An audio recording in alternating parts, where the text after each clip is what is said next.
সময়ের হিসেবে বসন্তের আমেজ শেষ হয়নি এখনো, কিন্তু ক্রমশ চড়ছে গ্রীষ্মের পারদ। সকাল থেকেই কপালে জমছে বিন্দু বিন্দু ঘাম, বাড়ছে ঠান্ডা জল খাবার প্রবণতা। ফলে স্বাভাবিকভাবেই ঝুঁকি বাড়ছে সর্দি কাশির। তবে ঋতু পরিবর্তনের সময় প্রকোপ বাড়ে ডায়রিয়ার। বেশিরভাগ সময়ই এই রোগের কবলে পড়লে হাসপাতালে ভর্তি হওয়া ছাড়া উপায় থাকে না।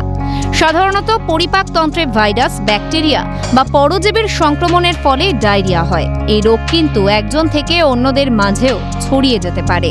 আর তাই এই আবহাওয়ায় জেনে নিন ডায়রিয়ার প্রকোপ থেকে নিজেকে সুস্থ রাখবেন কিভাবে। দেখুন এক ঝলকে। অতি অবশ্যই খাওয়ার জায়গা, বাসন, রান্নাঘর পরিষ্কার রাখুন। এমনকি বাসন মাজার জন্য পরিষ্কার জল ব্যবহার করুন। বিশেষজ্ঞরা জানাচ্ছেন পরিষ্কার পরিচ্ছন্ন থাকলে এই রোগ এড়িয়ে চলা যায়। গরমের সময় খাবার বেশিক্ষণ ফেলে না রেখে তাড়াতাড়ি খাবার চেষ্টা করুন।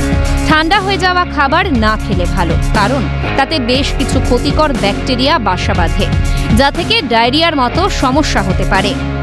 রাস্তার পাশের খাবার, অতিরিক্ত তেল মশলা জাতীয় খাবার যতটা সম্ভব এড়িয়ে চলুন। বাইরে স্যুপ জাতীয়, শরবত বা টক জল জাতীয় খাবার না খেলেই ভালো।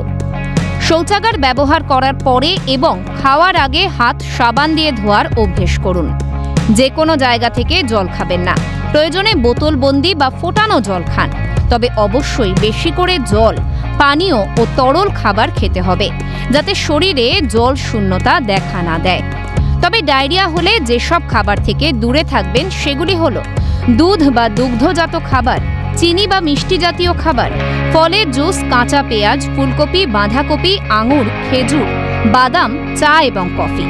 সচেতন থেকে আগে ভাগেই দূরে সরিয়ে রাখুন ডায়রিয়ার মতো রোগকে। সুস্থ থাকুন, নীরোগ থাকুন। ক্যালকাটা নিউজ।